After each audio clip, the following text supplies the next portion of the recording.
Hi guys, ನಾನು ಮಹೇಶ್.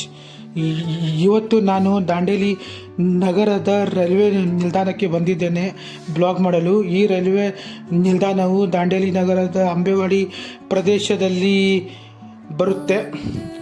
ಇಲ್ಲಿ ಮೊದಲು 2020ಕ್ಕಿಂತ ಮುಂಚೆ ಪ್ರತಿದಿನ ಪ್ರಯಾಣಿಕ ರೈಲು ಗಾಡಿಯು ಹುಬ್ಳಿ ತನಕ ಸಂಚರಿಸುತ್ತಿತ್ತು.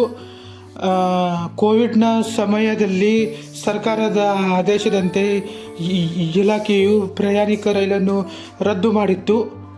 ಈಗ ರದ್ದು ಮಾಡಿದ ರೈಲು ಸೇವೆಯನ್ನು ಮತ್ತೆ ಪುನರಾರಂಭಿಸಲು ಸರ್ಕಾರ ಹೊರಟಿದೆ ಮತ್ತು ಇಲಾಖೆಯಿಂದ ಅನುಮೋದನೆ ಸಹ ಸಿಕ್ಕಿದೆ. ನೋಡಿ ರೈಲ್ವೆ ಹಳಿಯನ್ನು. ಈ ರೈಲ್ವೆ ಹಳಿಯು ಮುಂದೆ ಅಳ್ನಾವರ್, ಧಾರವಾಡ ಮತ್ತು ಹುಬ್ಬಳ್ಳಿ ನಗರಕ್ಕೆ ಕನೆಕ್ಟ್ ಮಾಡುತ್ತೆ.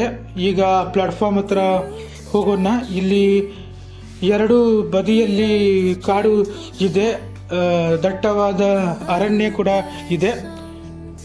ತುಂಬ ಸುಂದರವಾಗಿ ಕಾಣುತ್ತೆ. ದಯವಿಟ್ಟು ಪ್ರವಾಸಿಗರು ಹೆಚ್ಚಿನ ಸಂಖ್ಯೆಯಲ್ಲಿ ಇಲ್ಲಿ ವಿಸಿಟ್ ಮಾಡಬೇಕು.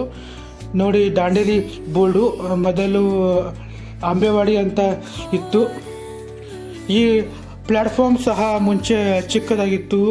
ಮಹಿಳೆಯರಿಗೆ, ವೃದ್ಧರಿಗೆ, ಮಕ್ಕಳಿಗೆ ರೈಲು ಗಾಡಿಯನ್ನು ಹತ್ತಲು ತುಂಬ ಕಷ್ಟ ಆಗುತ್ತಿತ್ತು.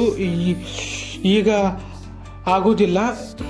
ಮತ್ತು ಇಲ್ಲಿ ಬಲಗಡೆ ಒಂದು ಕಟ್ಟಡವನ್ನು ಕಟ್ಟಿದ್ದಾರೆ. ಅದು ಯಾವ ಕಟ್ಟಡ ಅಂತ ನನಗೆ ಗೊತ್ತಿಲ್ಲ.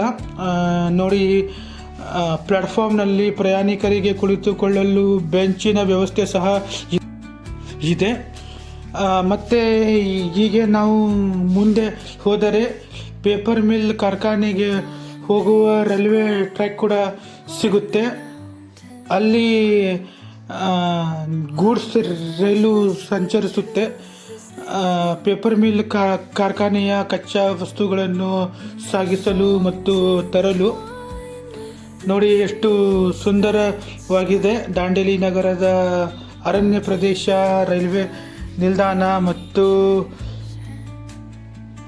ಹಳಿ. ಇದು ಪ್ರವಾಸಿಗರಿಗೆ ತುಂಬ ಅನುಕೂಲವಾಗುತ್ತೆ. ರೈಲು ಸಂಚಾರ ಆರಂಭವಾದರೆ ತುಂಬ ಆರಾಮಾಗಿ ಹುಬ್ಬಳ್ಳಿ, ಧಾರವಾಡ ಕಡೆಯಿಂದ ಪ್ರವಾಸಿಗರು ಇಲ್ಲಿ ಬರಬಹುದು. ಮತ್ತು ಅಷ್ಟೇ ವೇಗವಾಗಿ ಹುಬ್ಬಳ್ಳಿ, ಧಾರವಾಡನ ಸ್ಟೇಷನ್ಗಳಿಗೆ ತಲುಪಿ ತಮ್ಮ ಊರುಗಳಿಗೆ ಪ್ರವಾಸಿಗರು ತಲುಪಬಹುದು. ಬಾಯ್.